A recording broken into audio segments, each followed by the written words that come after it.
AEW is officially 2 shows old as AEW Fyter Fest took place just last night. What's going on? It's your boy Tommy on the spot for Watchalong Wrestling. Thanks so much for joining me here on this Sunday evening as we look back at last night's AEW Fyter Fest show. I'm going to give you guys my thoughts on the show. I'm going to tell you things I liked, things I didn't like, because it was probably a lot of both, I'd say. I wouldn't say there's too much that I didn't like, but there's definitely some things that we definitely need to talk about, and I'm excited to do that with you out there. Also, make sure you stay tuned all the way through for a big announcement about this channel that I'm really excited about as we enter July. Crazy to think the second half of the year, and so I'm excited about that.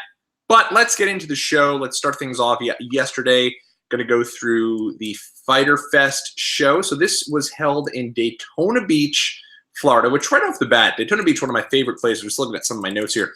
Daytona Beach, one of my favorite places, and I thoroughly enjoy going there, visiting. I've been going there since I was a kid, so cool to see a show at the Ocean Center yesterday.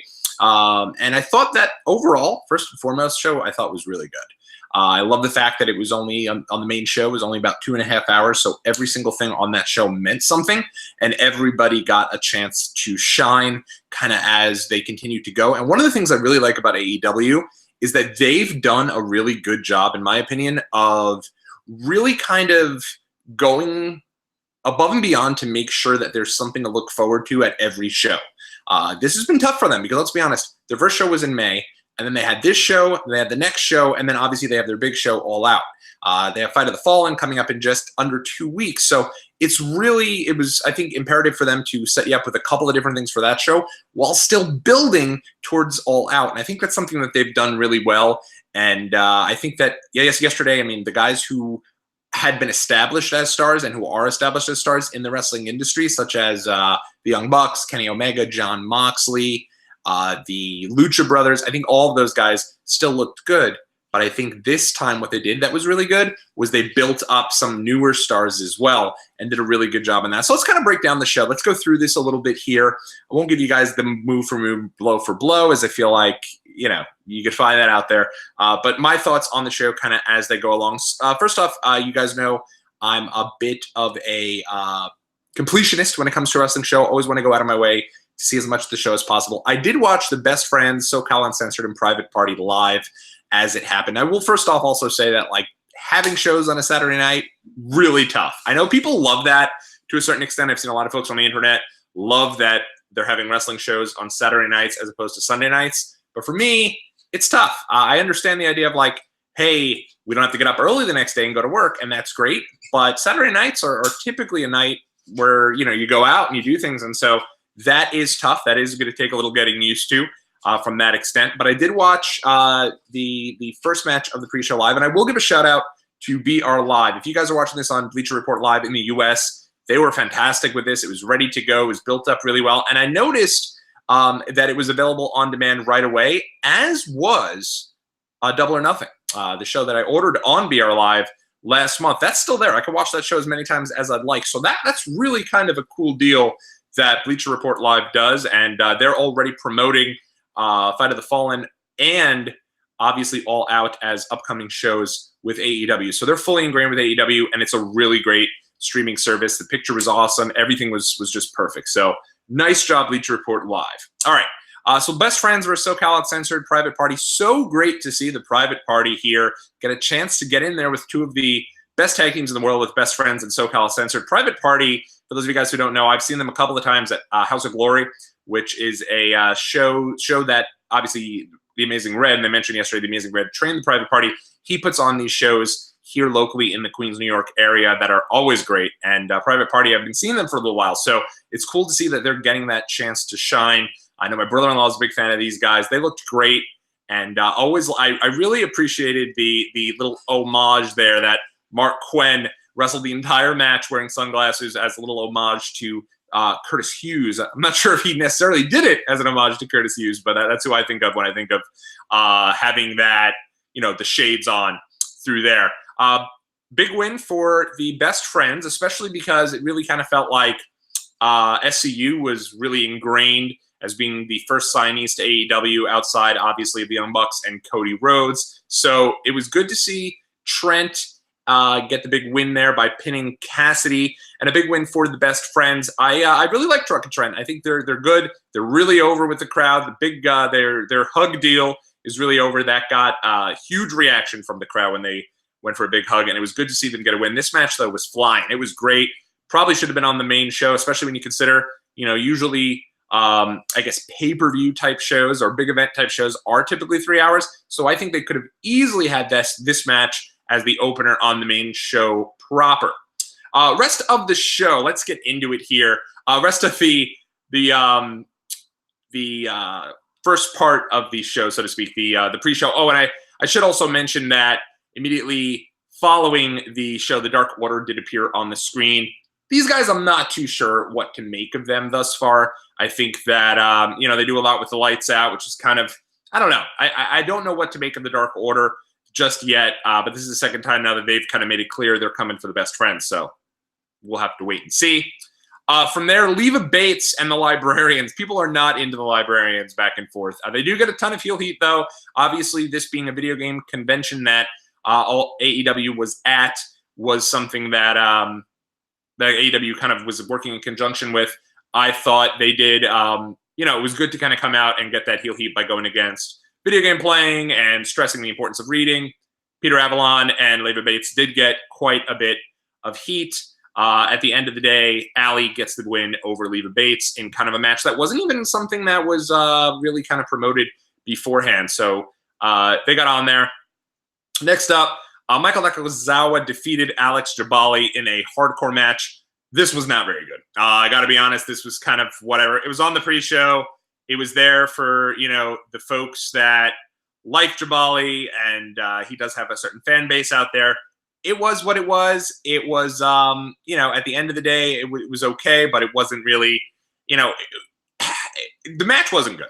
So I don't think that that's something we necessarily need to see. But again, it was kept short. It was on the pre-show.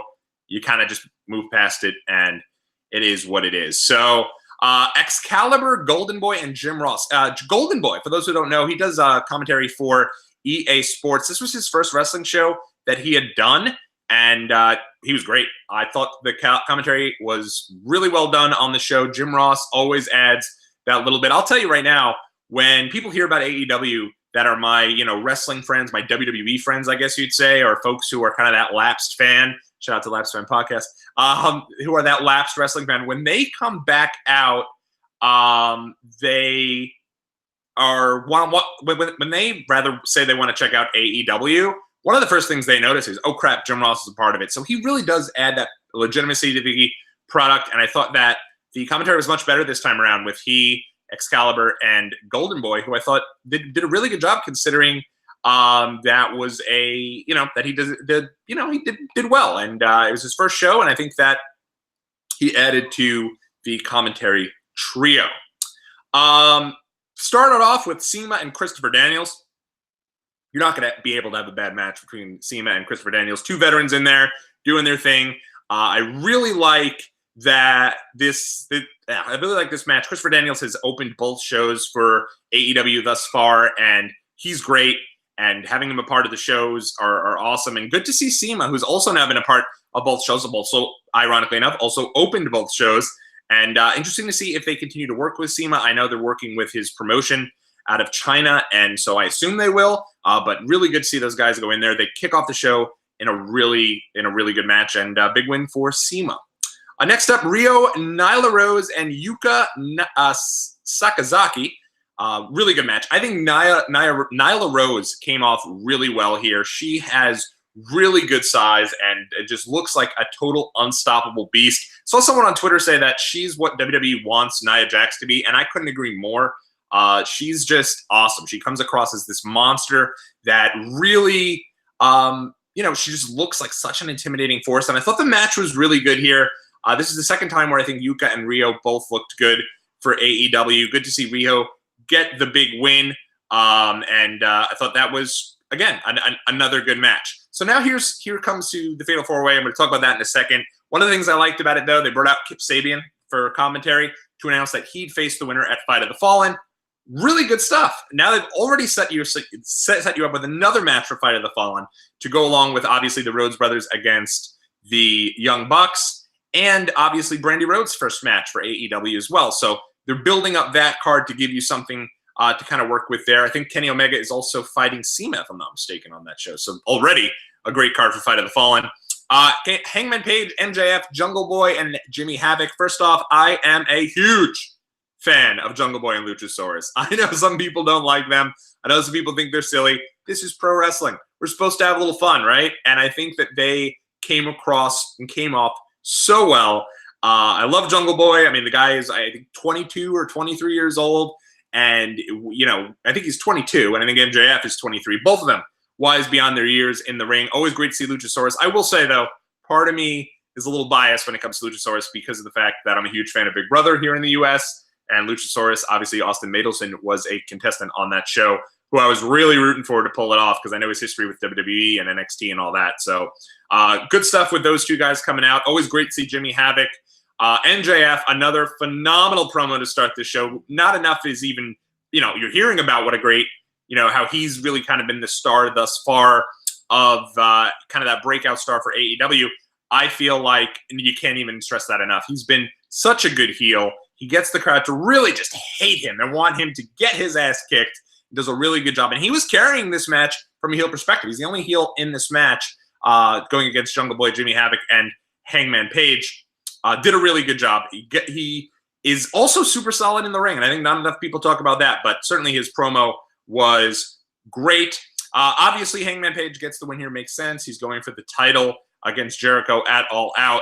So it makes sense, but everyone got their chance to shine. In particular, I thought Jungle Boy and MJF both did a really good job kind of what they're doing and really kind of getting folks to kind of see their characters. And I'm interested to see where they go with Jungle Boy and Luchasaurus moving forward. I think that those guys could kind of be someone, you know, Luchasaurus almost seems like he's standing on the ring side and you can't help but go like, oh, look at it. He really loves his friend there.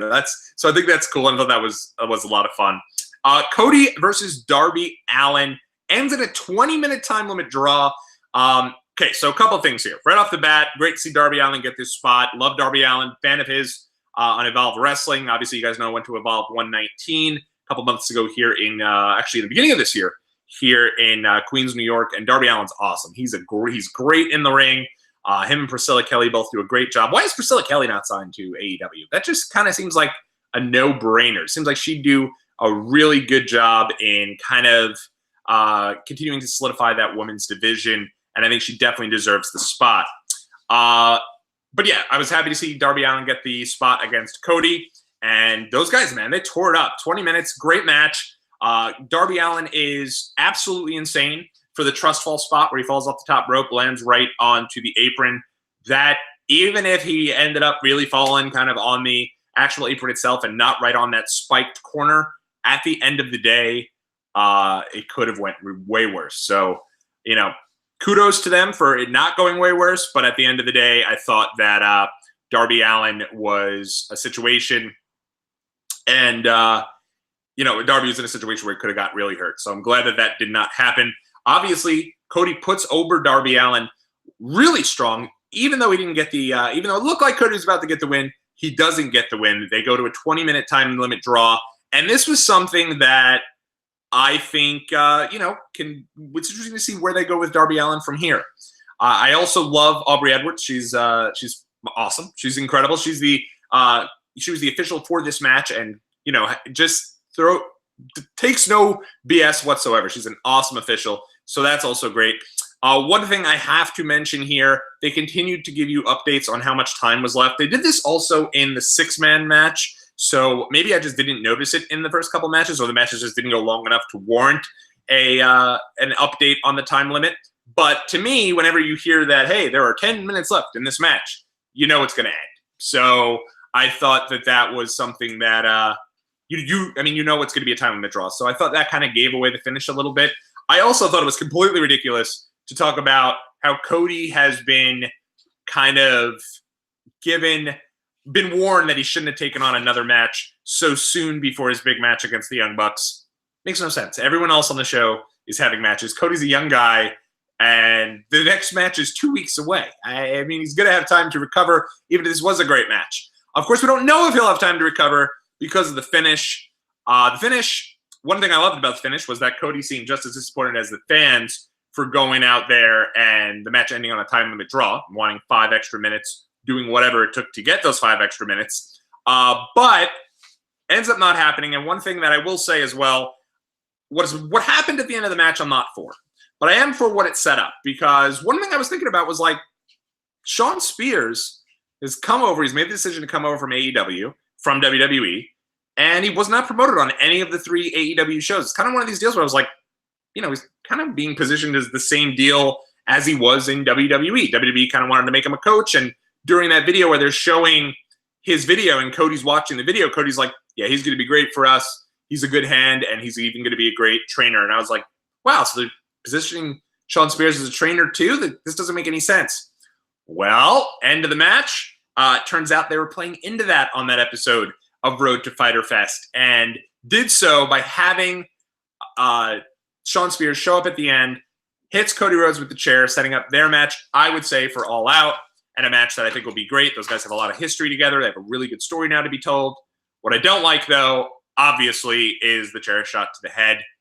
I get that he hit him in the side of the head. It wasn't directly on the kind of the crown of the head, but holy smokes. Just with everything we know about CTE and everything we know about chair shots to the head and the damages that they could have right now. Now, granted, we probably should have realized this when they were happening 20 years ago, but it was 20 years ago. At this point, we have so much that has come out about CTE and just the unnecessary risk that needs to happen. And I know the Young Bucks came out and said the chair was supposed to be gimmicked and whatever, and they were taking the necessary precautions beforehand, but it looked so ugly, especially with blood streaming out of his head afterwards. Just a really ugly scene and no place for it. And I think AEW is obviously, they're trying to get things to go outside, to kind of try different things to be different from WWE. They're instituting blood. They're instituting promos that are not scripted.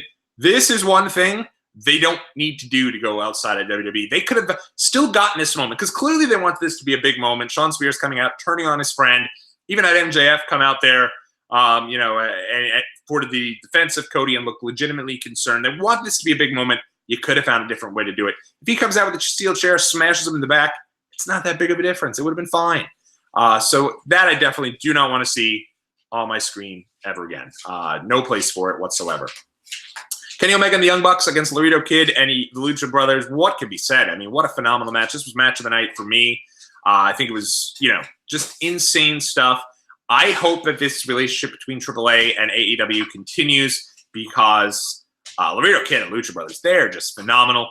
Kenny Omega and the Young Bucks also came out as Ryu and Ken. Ryu and Ken were the Young Bucks. Omega was dressed as Akuma, which was really cool, kind of a homage there to Street Fighter, which really fitted nicely with the entire convention. Kenny Omega and the Young Bucks get the win there. Good win for Kenny Omega. Obviously, he did not win during the first show, so you figured he was going to get the win here, but a really good match all over, and I just thought that Pentagon, Phoenix, Laredo Kid, those guys looked awesome, and good for them to hear the buzz for Laredo Kid and really sign him into this match, allow him to be the mystery partner, and just, guns blazing, ready to go, and just an awesome match. So kudos to all 6 men involved. That was probably my match of the night. I thought it was really, really good stuff. And I mean, hey, AEW right now is really showing that they are really where tag wrestling is going to be able to be established. You have the Young Bucks, you have Pentagon and Phoenix. Obviously, you have the 3 teams that were in that pre-show match. And now I'm really ready for this tag team tournament that they're going to be doing because they have so much depth already in the tag division. I'm excited about it. I think it should be great. Main event. Lights out, unsanctioned, silly, but whatever. Jon Moxley, Joey Janela, great match. Really cool to see Janela get this spot. Really good stuff. Insane. Nice brawl. Good to see Jon Moxley back in the death match. Oh, and I should just quickly mention one thing. One of the things I really loved about the end of that 6-man is Kenny Omega going around, thanking all the fans for coming out, posing for selfies with anyone who wanted one. Seemed like a genuinely great dude. Seemed like a guy who was just genuinely happy that people gave up their Saturday night to be there for AEW. And I thought it was great. I thought it was really, really cool. Really cool match, though, between Moxley and Janela. Those guys just tore it up. They are insane. Joey Janela, please don't die, with a lot of his spots. big elbow off the ladder from Jenelle through a table on the outside. That was great. My favorite, the crowd chanting "You fuck" over at Jon Moxley and him taking a moment to bow to the crowd, which was really cool. Seemed like he was genuinely really enjoying himself during the match and just seemed really rejuvenated, since we've seen him in WWE. But that's been the same during his run in New Japan thus far. The thumbtack spot, feet on the thumbtacks for Joey Janela, insane. Made me cringe. It was nuts. But again, Moxley gets the win there, but a really good showing for both guys. Obviously, at the end of the show, one thing I really enjoyed was Kenny Omega coming out and just continuing to build that big, epic dream match between Kenny Omega and Jon Moxley for, I'm sure, it's going to be probably at All Out. And what a main event that's going to be. Those guys are both, now looks like Moxley got the upper hand the first time. This time, Kenny gets the upper hand. And at the end of the day, Moxley gets rid of the folks who are helping him out of the arena. Really good stuff. And I'm just excited for it, man. A really strong showing by AEW. Again, no point for the chair shots. A lot of people aren't happy about the pre-show, but at the end of the day, it's pre-show.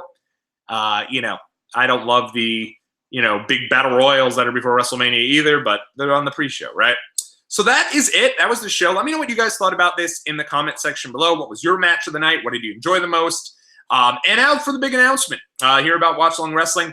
Tomorrow morning, I'm going to be debuting a new feature here on Watchalong Wrestling called Wake Up with Watchalong Wrestling. It's going to be about 15-20 minutes each day, looking at the biggest stories in the world of pro wrestling. Tomorrow, we're going to have a little preview for a big week for WWE with obviously Paul Heyman and Eric Bischoff starting. These will be on very early. So I'll be honest, if you're here in the East Coast or in the West Coast here in the U.S., probably going to X you out of these. In terms of being able to communicate with me live about them. And most of the time they'll be live. There might be 1 or 2 times where I have to kind of upload them similarly to the one I'm doing here, where I'll have to upload them and then at a later time have them go live. But when they do go live, if you're there, you'll be able to communicate with me, give your 2 cents on everything. And then at the end, hey, I love chatting with you guys in the comment section. I try to do that as quick as possible because, I don't necessarily want this to be my channel. I want this to be our channel. I want this to be a channel for wrestling fans to sit there and chat with each other and say, hey, what a great match that was, or hey, I'm really looking forward to this Raw, or man, SmackDown sucked last night. Whatever it is, I think that'll give me an opportunity to really kind of connect with you guys for about, again, it won't be longer than a half hour each day. Definitely kind of similar probably to this hotline here, and it'll be something that I look forward to. So tomorrow morning, we'll kick that off. Plans to do it every day, probably more likely every other day. But we'll see how it goes. So let me know what you're thinking about that. If there's anything you ever want me to talk about here on Watchalong Wrestling, let me know in the comment section below. Until next time, everybody, this has been Tommy on the Spot. 2 thumbs up for AEW Fyter Fest, and we'll be back again real soon right here on Watchalong Wrestling.